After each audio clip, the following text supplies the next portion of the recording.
Greater Good Radio. Connect, learn, heal, and grow. The truth is that talk doesn't work for trauma. Okay, so I could sit with you, one of my dear friends, the only reason she's alive is she broke the law and went through a barricade to get out and away from the fires. And there were other people that were, it was like, oh, turn around, you can't go here, who died. And she was completely dissociated. There's nothing you can say in talking to heal somebody that's traumatized. The best thing is to recognize the symptoms of people stuck on in rage, hypervigilance, anxiety, panic, irritable bowel, and those who are dissociated, disconnected, kind of not making sense. Like for a lot of people, it was just too much and they're not really embodied. What is important is all the work I've done, I don't talk a lot. I basically, for every single person I've worked on, I have gone to an expansive, what will help you bear this unbearable loss? And finding whatever they say in their body, where do you feel that in your body? So one woman said, I've always, what this has brought up for me is nobody ever had me. I was never safe as a child. I was hated, and for her, the way out wasn't a human, wasn't a higher power. It was her own knowing of the goodness of who she was as a soul, that against all odds with parents who had no capacity to love her, never kept her safe. So many dangerous things happened to her, life-threatening things.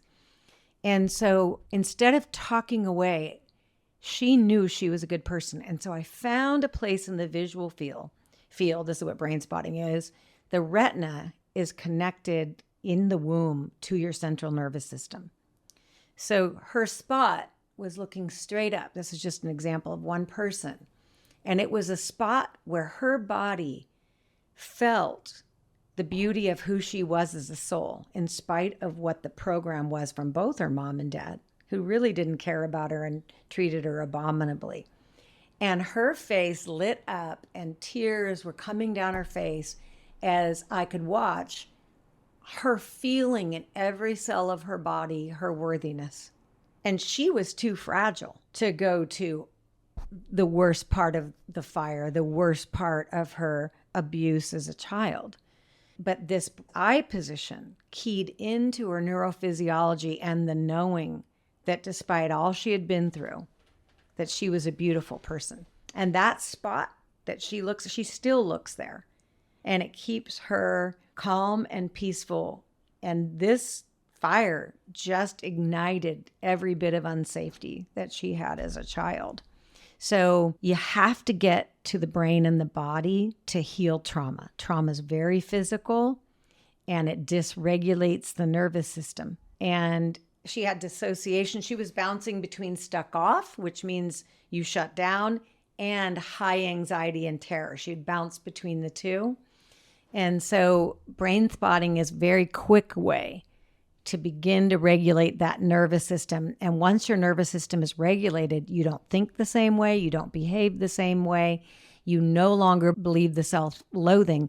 And depending on how much developmental trauma there is and how many resources they are, some people can move through that in 4 or 5 sessions. And some people it's going to take 12.